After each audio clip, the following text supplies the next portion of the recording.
Colorado. Denver, Stapleton Airport, July 19th, 1989.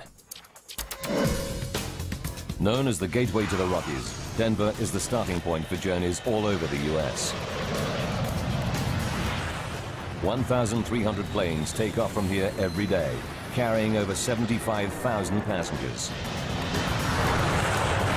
It's the peak of the summer season, and Stapleton is packed with vacationers and business travelers.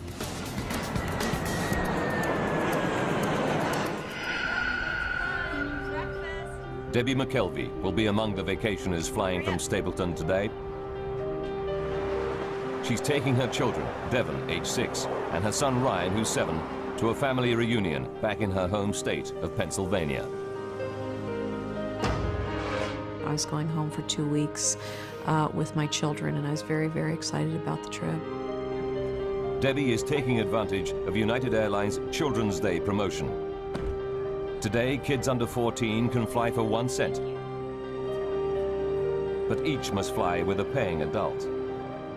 Debbie pairs up with a tennis club girlfriend, Ruth Ness, so she can sit with one of the kids. It was nice having Ruth with me because she entertained one child while I was entertaining the other child. 1:15 p.m. Debbie, Ruth, and the kids wait to board flight UA 232 to Philadelphia via Chicago.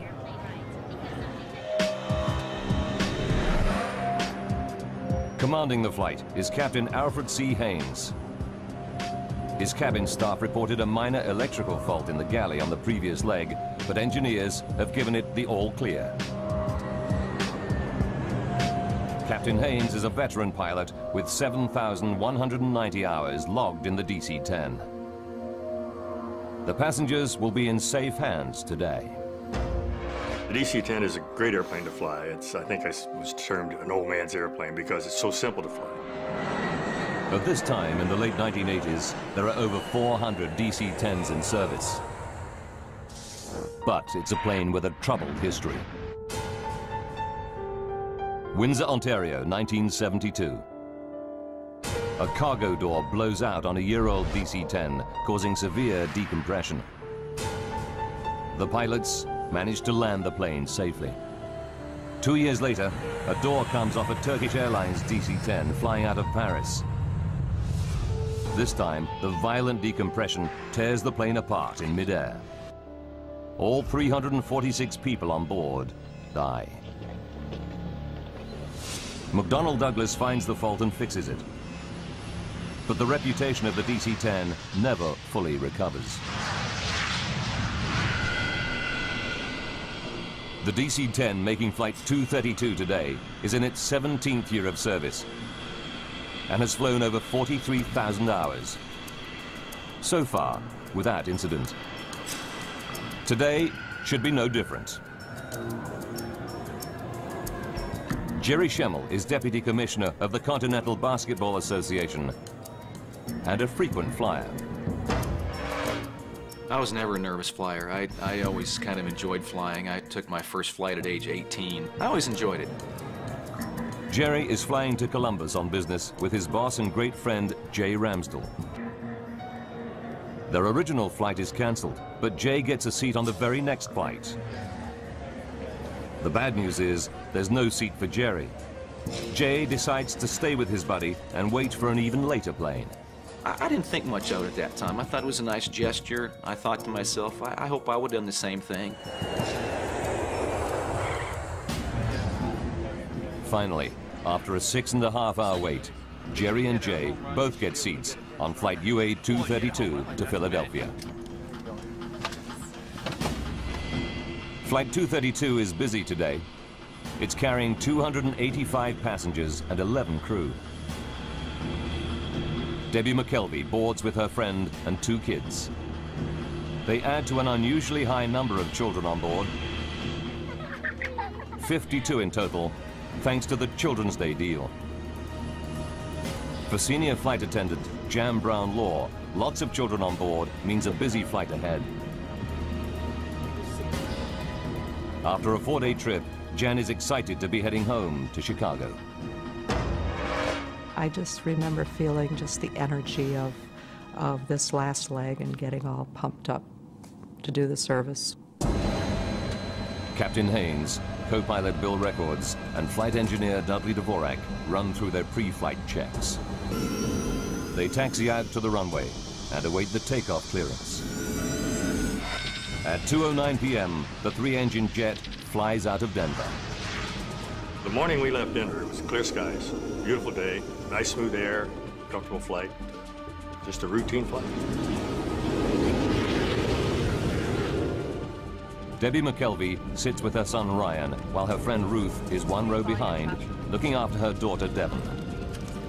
At 3:16 p.m., they're finishing their meal.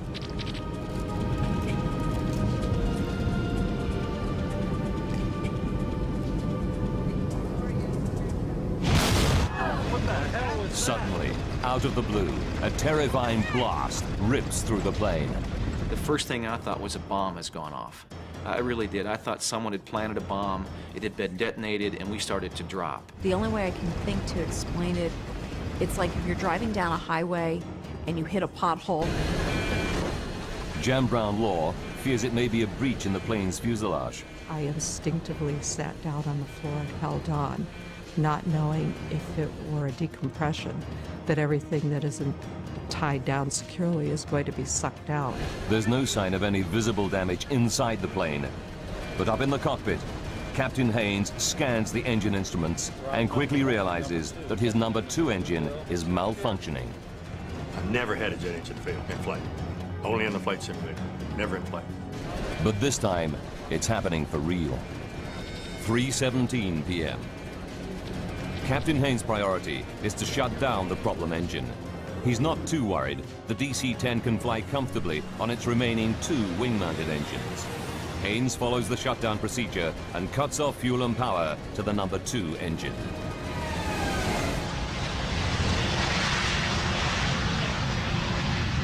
The problem engine is off. But now flight engineer Dudley Dvorak spots something else wrong. Al, we've lost all hydraulic quantity. His instruments tell him that all 3 of the plane's hydraulic systems are empty. He cannot believe his eyes. The hydraulic systems operate the plane's flaps, ailerons, rudder, and elevator. Without these controls, the pilots won't be able to steer the plane or take it up or down. But the instruments are right. Al, can you help me out with this? Co-pilot Bill Records is horrified to find his flight controls are no longer responding. Still got the brake down. The plane starts to bank steeply to the right, and he's powerless to stop it. That's when we realized we were in a world of hurt, that something was drastically wrong. Now Captain Haynes tries the flight controls, but he cannot get the DC-10 back into level flight either. The plane is now trying to roll over, a terrifying prospect. We have nothing to turn the airplane, nothing to control the pitch of the aircraft. Nothing. Fly the aircraft. Nothing. It's every pilot's nightmare. Flight 232 is at 11,000 meters and out of control. If its left wing continues to lift, the plane will flip over and tumble to its doom.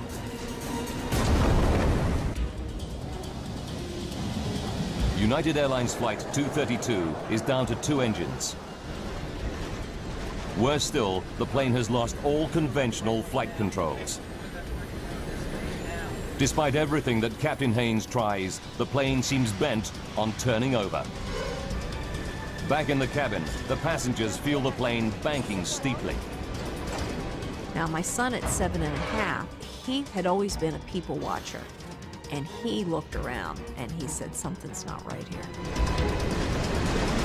You could feel the turn. You could feel the sensation physically of your body leaning off to the right side. I remember feeling that, thinking that was very unusual. 3:18 p.m.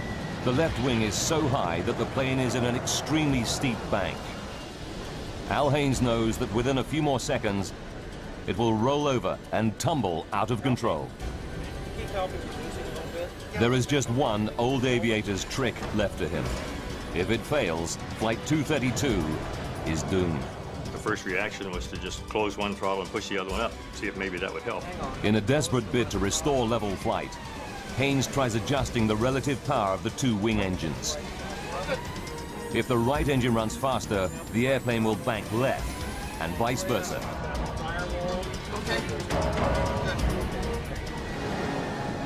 It works. Captain Haynes is able to pull the plane out of its roll. He still has no flight controls, but he regains a crude form of steering by using the throttles. But Haynes finds that he can only make right-hand turns. 3:20 p.m. Co-pilot Bill Records radios Minneapolis Air Route Traffic Control Center. 232 heavy. We've shut down engine. He reports the loss of flight controls and requests a flight path to the nearest airport. The pilots have no idea how they're going to land the crippled plane. Ladies and gentlemen, this is the captain. We've shut down the number 2 engine. Now Captain Haynes tells passengers that one engine has failed, but he doesn't mention the loss of flight controls. Chicago, but we may be just a Not all the passengers find his words reassuring. You could just feel a tenseness in the flight attendants. And that's when you kind of felt there's something not right here. Captain Haynes knows that time is running out. UA-232 is dropping at around 250 meters per minute. They need to attempt an emergency landing soon, before they lose height altogether. 3:22. Air traffic control informs the flight crew that their nearest runway is at Sioux Gateway. This is a small regional airport near the sleepy town of Sioux City, Iowa. 3:25 p.m. A quiet afternoon in a Sioux City fire station is about to get a whole lot busier. When Fire Chief Robert Hamilton hears an alert called in, he suspects something big. I've been in this business a long time, and you can kind of tell. You have almost a sixth sense, I guess.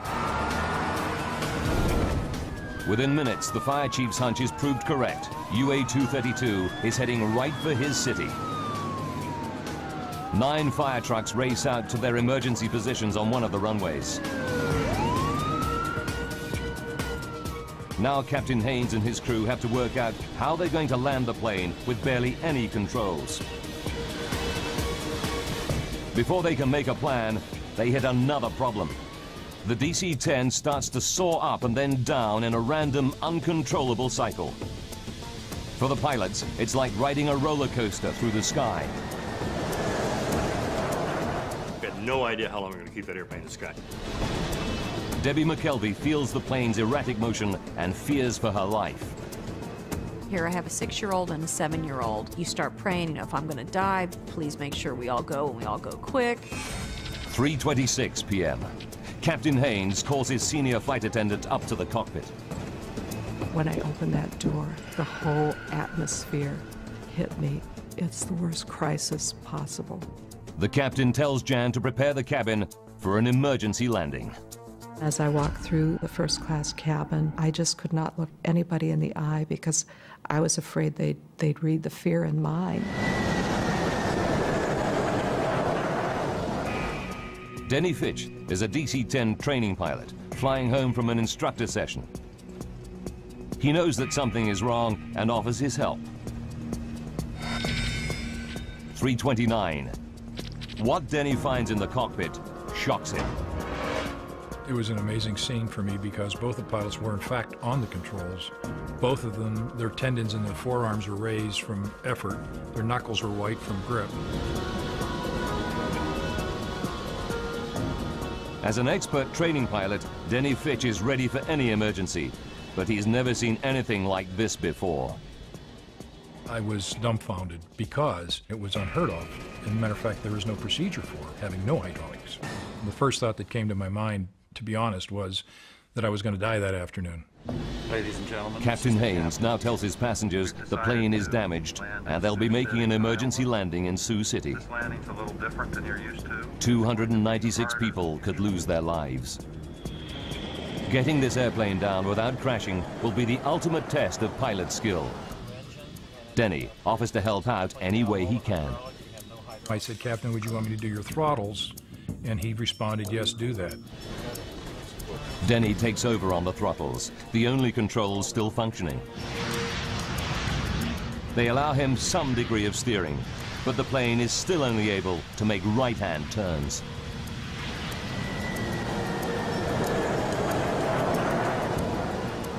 As far as I'm concerned, he's now the fourth member of the crew because he was willing to step in there and help us any way he could.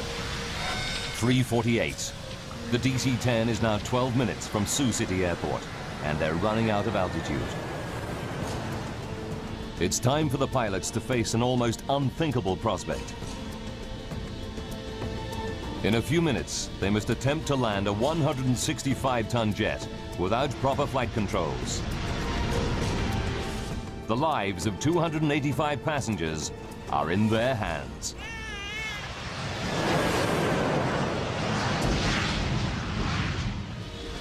The pilots must now try to line up for the final approach into Sioux City Airport.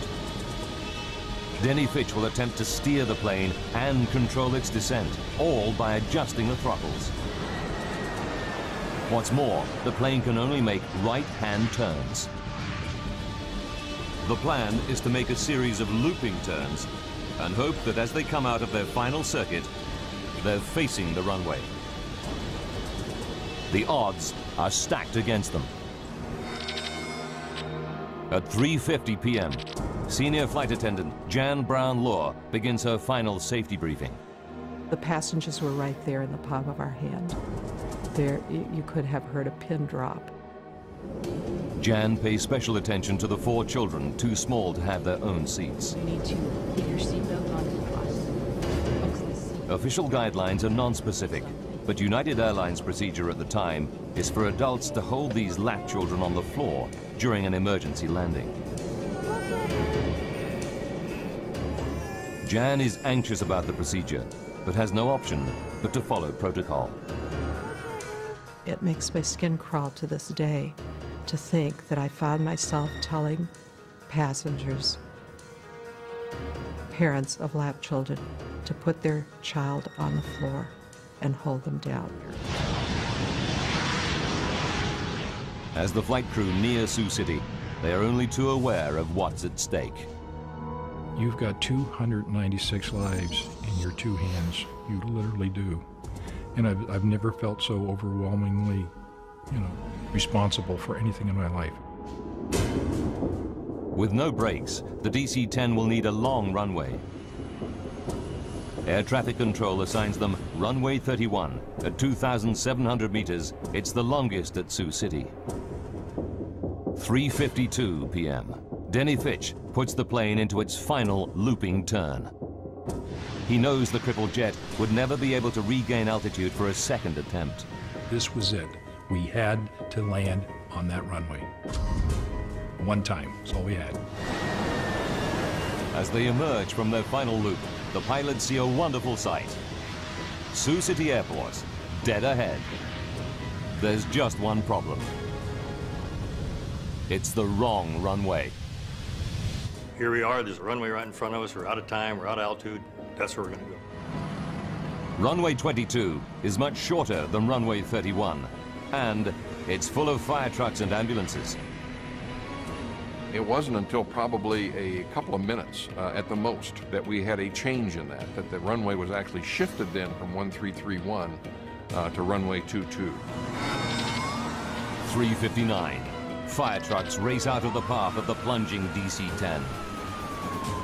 And so we were basically just kind of scrambling, getting out of the way, if you will, and trying to get to an ideal position for that particular runway. Captain Haynes orders the passengers into the brace position. Brace, brace, brace.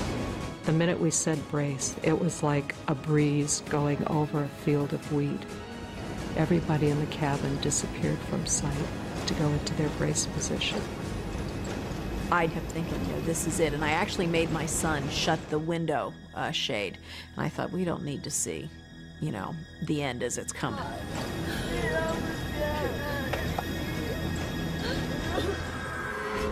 As the pilots desperately try to line up the airplane with the runway, they realize they're still coming in at 400 kilometers per hour, around 150 kilometers per hour faster than normal. but with no control of the flaps, they cannot slow the descent. The alarm sounds from the ground proximity warning system. They're descending too rapidly. The plane is plunging at 560 meters per minute, over 6 times the normal rate.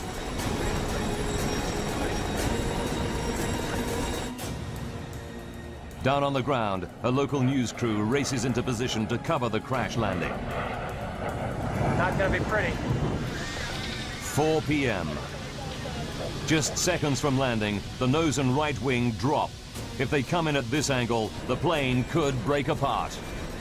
And I shoved both the throttles to maximum power, hoping that would result in the nose being pulled up. Denny Fitch desperately struggles to bring the nose back up, but it's too late. The engines don't respond in time. 4 p.m. and 16 seconds. The plane smashes into the runway. It just felt like we dropped out of the sky and hit the ground. It wasn't like it was an emergency landing. It was a crash. I could hear all the screeching metal and noises that you've never heard before and you hope you never hear again. The right landing gear and wing shear off, spilling fuel and sparking a fire. I could see fireballs because I guess the plane, you know, it's screeching on the runway. And then that was my next thought. Oh my God, we're gonna burn to death. The jet careers along the runway on its wing stump for about 600 meters, then breaks apart. The cockpit had snapped off like a pencil tip, and we became a tumbling 200-mile-an-hour piece of wreckage. The main section of the fuselage skids further down the runway, rolls over on its back, and comes to a halt at the side of the airfield.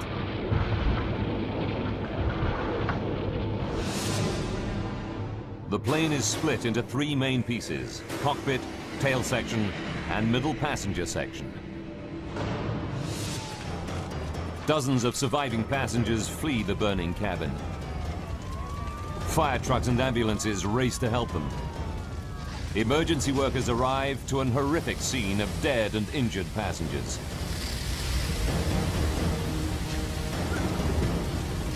Survivors escaping the wreckage scatter through cornfields at the edge of the runway.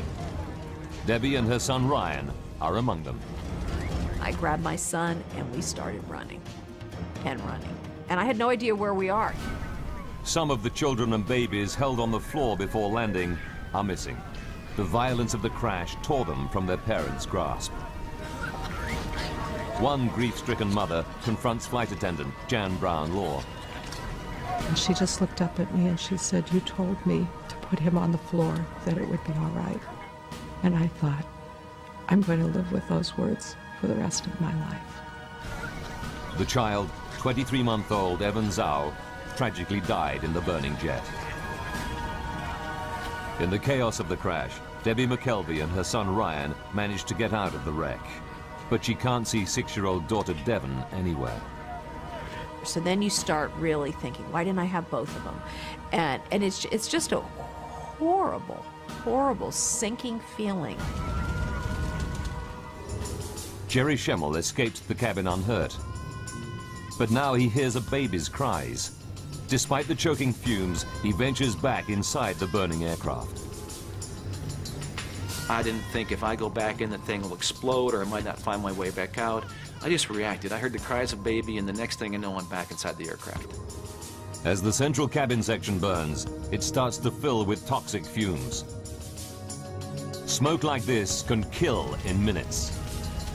Parents like Debbie McKelvey fear that their missing children could still be somewhere inside the blazing jet. Flight 232 crashes at Sioux City Airport and lies in a smoking ruin at the edge of the runway. Survivors flee the crashed airliner, but a baby's cries draw passenger Jerry Schemmel back inside. So I finally got right over top of the crying, and I'm feeling around, and there's a baby stuck inside this overhead bin. I just grabbed the baby with one arm and scooped her out of a hole. I got back on my feet, found the opening, just kind of aimed for the sunlight, and shot out the plane the second time. Jerry's actions probably saved the baby's life. But Debbie McKelvey is desperate. She fears her daughter and friend have not survived the crash. Then, suddenly, she spots a face. It's her 6-year-old daughter, Devon, emerging from the smoke. It was the absolute best feeling because she was there and she was okay. While passengers flee the wreckage, Captain Haynes and the flight crew are trapped in the cockpit. The plane's nose has buried itself into the soft earth beside the runway. It's the last place the rescuers reach. They have to use a forklift and cutting equipment to get through the twisted wreckage. It takes 30 minutes to reach the pilots. At 5 p.m., rescuers pull out all 4 pilots, seriously injured, but alive. As I remember the pat on my chest, and his words to me were, "You're okay, buddy, I'm here, I got you, you're gonna be okay." And I felt this tremendous relief. The flaming wreck of UA-232 burns for over 2 hours. 9 helicopters and 34 ambulances evacuate survivors. Jerry Schemmel's thoughts turn to his buddy, Jay, whom he lost sight of in the crash. Jerry hopes that he might have made it, but as time goes by, he loses all hope. I had a pretty good hunch 8 hours after the crash, when he didn't show up anywhere, that he wasn't a survivor. Jay Ramsdell is one of 111 passengers who lose their lives in the crash. 1 flight attendant is also killed. 11 children are among the dead. Remarkably, 184 people survived the Sioux City crash. But for the pilots of Flight 232, any number of deaths is a tragedy.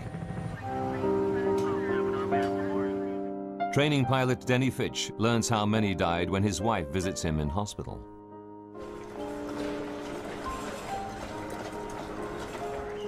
And she started crying because she realized I didn't know the truth. That in fact, 112 people had died behind me. And I saw her cry, I had my answer. And I cried every waking moment for the next 3 days. I just couldn't stop crying. It just so tore my heart out to know that people died behind me. I was ready to die for them, and I didn't want them to die. Al Haynes and the flight crew are determined that something positive should come out of the tragedy. I would like to say that this crew, and in fact the entire industry, is dedicated to finding the cause of this accident. So maybe we can never have it happen again.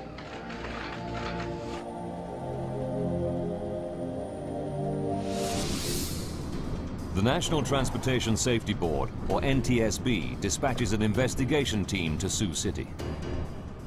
With 427 DC-10s still in service all around the world, they need to find out what happened to the plane, and quickly. Frank Hildrup leads the team, analyzing the aircraft structure. There's a lot of apprehension and anxiety, of course, that we always go into these things with, and I was fairly new at the time. I had not been with the agency but for about 9 months. Hildrup and the NTSB team arrive in Iowa 9 hours after the crash and get straight down to work. The investigators' first priority is to try to recover every piece of the wreckage so that they can reassemble the aircraft. It's a mammoth task. It was such an immense accident scene that we just knew we had a long investigation ahead of ourselves. The crash scatters thousands of fragments of debris over a distance of 1 kilometer. Emergency services and the National Guard mobilize hundreds of personnel. They scour every square meter of land around the runway. The tiniest component might tell them what triggered the crash, as investigator Jim Wildey knows only too well.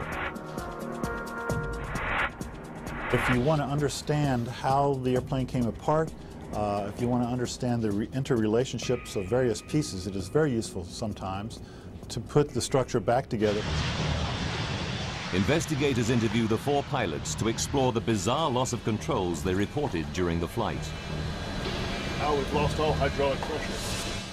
Captain Haynes and the crew confirmed that shortly after the dramatic failure of their number 2 engine, all their hydraulic systems went down. It mystifies investigator Frank Hildrup. I know personally I wasn't prepared for dealing with an airplane crash where it had lost all of its hydraulics. Extremely unique event and something I personally had never encountered before. Hydraulics operate all the flight controls on the DC-10. The flaps that help control descent. The elevators that pitch the plane up and down.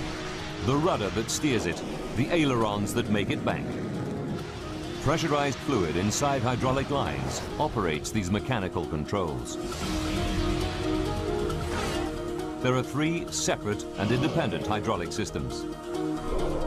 Even if one system is breached, it should not cause the loss of hydraulic fluid in the others.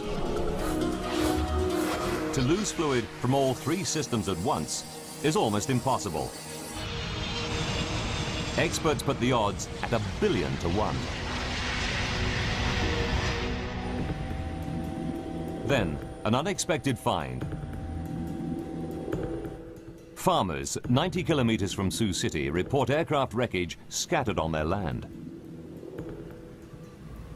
Investigators examine the debris and find that it includes components from the number 2 hydraulic system in the tail near the failed engine.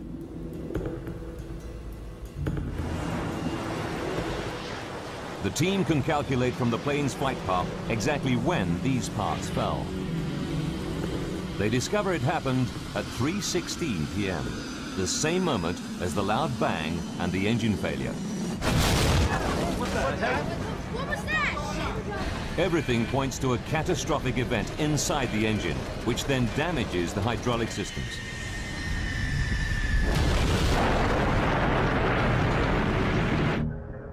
They go back to the wrecked plane and examine every millimeter of its hydraulic lines. It's a painstaking process, but it pays off. They find puncture holes in the pressure lines of the plane's other 2 hydraulic systems, and the holes in both sets of pressure lines are near the failed engine. We determined that all the 3 hydraulic systems had been breached and that's why the hydraulic fluid was lost and they lost the ability to really control the airplane. It's incredible, but true. Something did put all 3 hydraulic systems out of action at exactly the same moment. But the team still has to prove that the number 2 engine caused the damage.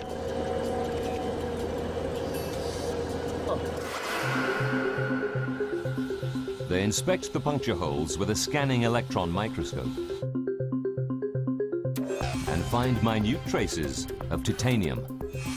Titanium is used for critical airplane parts because it's tough, yet very light.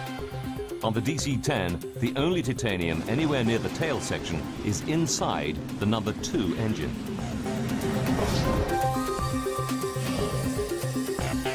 And when NTSB engineers reconstruct the DC-10's number 2 engine, a new clue confirms the team's theory.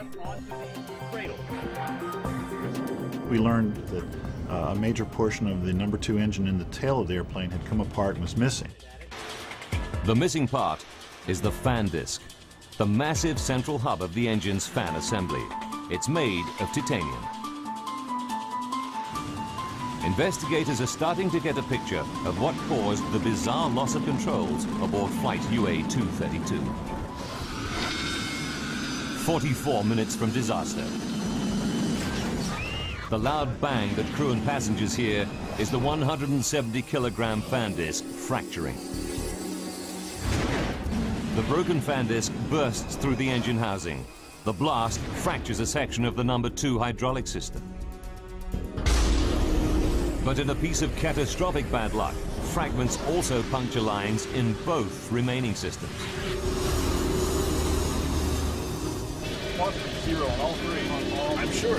Gauges say 0. All hydraulic quantity down. 42 minutes to go. The plane loses all its flight controls. The tail section is so badly damaged that the plane can only make right-hand turns. And without elevators, the pilots cannot keep the plane on a level flight path through the sky. But the NTSB investigators still don't know what caused the fan disc to fracture. Until they find out, more than 200 other DC-10s could be flying around with engines that have a similar hidden fault.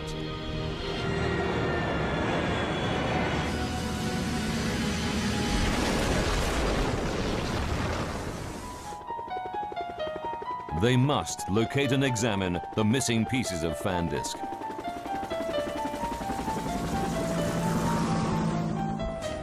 Investigators calculate the likely trajectory of the fan disc debris to find out where it might have landed. They narrow it down to a tract of Iowa corn belt 36 square kilometers in size. I would consider the search for that fan disc certainly a needle in a haystack type of effort. Investigators pull out all the stops to find the missing fan disc. They scour the area with 4 helicopters, but find that the 3-meter-high corn stalks conceal everything on the ground. They even deploy infrared cameras to try to locate the pieces. But after weeks of searching, they draw a blank. General Electric, the engine manufacturer, offers members of the public a large reward for the missing fan disc.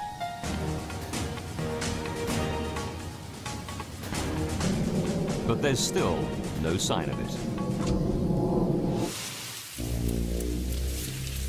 2 months go by, and harvest time comes around. Janice and Dale Sorensen have a 180-hectare farm right in the middle of the search area. Tuesday, October 10th, 1989, and Janice Sorensen is out bringing in the corn.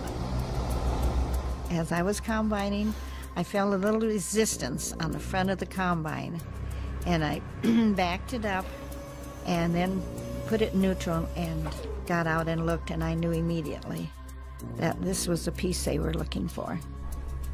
It's a massive chunk of debris, half buried in the earth. Teams from General Electric and the NTSB race to the Sorensen farm.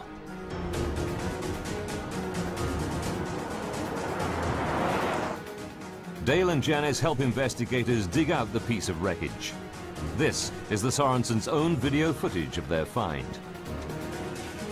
I had a little shovel long, and I went and got the tractor with a loader and put a chain around it, hoisted it up, and then we took it down to the turkey shed, which was not very far away, and we had hot water there, so we washed it off, so it was spick and span. Investigators quickly confirm that the debris is a major chunk of the missing fan disc from flight UA-232. Then they find another piece nearby. Together, the 2 parts complete the entire missing fan disc. Janice Sorensen learns that her find could hold the key to the disaster. I was very emotional about it. I had some tears. It was a combination of the excitement of finding the piece and of the tears for those who'd lost their lives. One more. Janice and her husband Dale collect General Electric's $120,000 reward. They give over half the money to charity. The NTSB can now begin the next phase of their investigation. They fly the fractured fan disc to the labs of the engine manufacturer General Electric to find out what could break apart such a robust metal component. Jim Wildy, a metallurgist by training, examines the fan disc, starting with the main fracture line where it broke apart. He spots something branching off it, a fatigue crack 13 millimeters long. It's rare to find metal fatigue in a fan disc. These components are specifically designed to withstand the enormous rotational forces within the engine.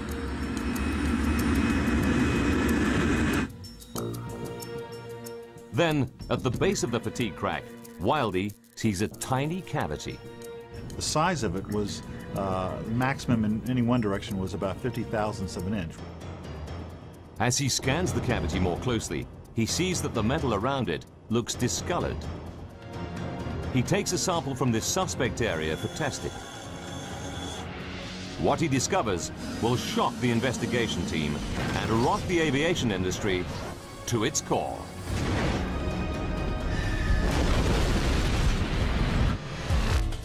Investigator Jim Wildey examines a tiny cavity in the fractured fan disc from flight UA-232.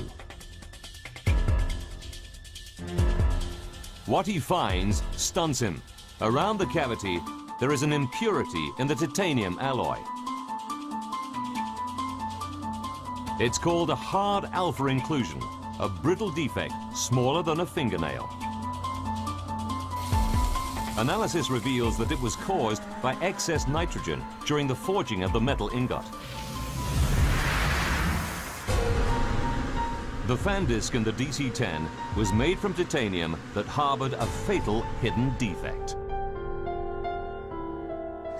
It's the final piece of the puzzle. The NTSB team can now put together the chain of events that left the passengers and crew of flight UA-232 seconds from disaster.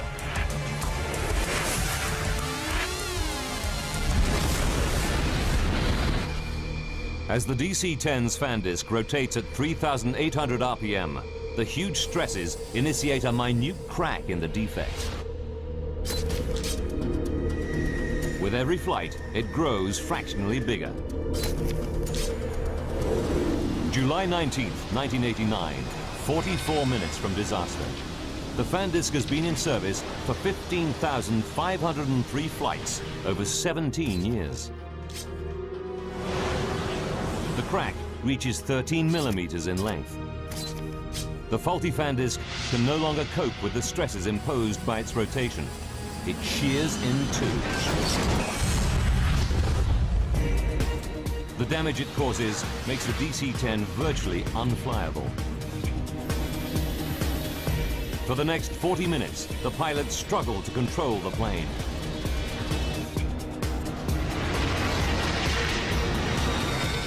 Five minutes to go. Flight 232 comes out of its final turn into Sioux City. 20 seconds. As the plane comes into land, the right wing drops.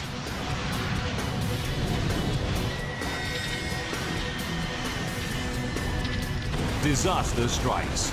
The right wingtip hits the ground, and the DC-10 careers down the runway.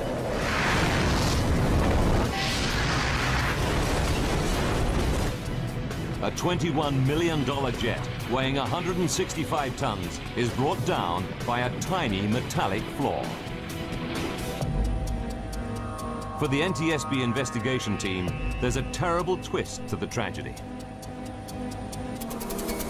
Investigators discover that United Airlines technicians made a routine inspection of the defective fan disc just 16 months before the crash. They're disturbed. The crack was on the fan disc surface. At the time of the inspection, the crack could have been close to 13 millimeters long. This disc had been inspected before the accident, and we determined that the crack was of a detectable size, but that it just wasn't detected. The NTSB report concluded that the crack was probably missed due to human error. The report accepted that United Airlines inspection procedures complied with regulations and were up to industry standard, and cited human factors as an industry-wide problem in engine inspection. In the wake of the Sioux City disaster, the Federal Aviation Authority upgraded engine inspection procedures. The FAA also demanded changes to the DC-10's hydraulic systems. Airlines were required to add shut-off valves to limit the amount of fluid that can drain from a breach in hydraulic lines. But today, lab children are still allowed to remain unrestrained during emergency landings.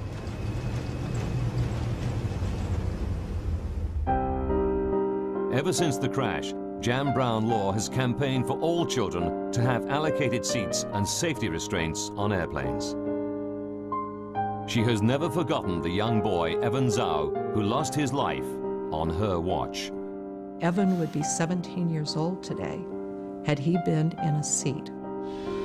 Denny Fitch, Al Haynes, and the other crew members received industry awards for their extraordinary professionalism and valor. Jerry Schemmel, who now has children of his own, will never forget the debt he owes the pilots. I've thought about those guys every day for 16 years. I don't think we could have been equipped with a better cockpit crew than what we had. The safety measures triggered by the Sioux City crash transformed aviation safety, not just on the DC-10, but on all passenger airliners. The new rules should ensure that such a bizarre and devastating accident can never happen again.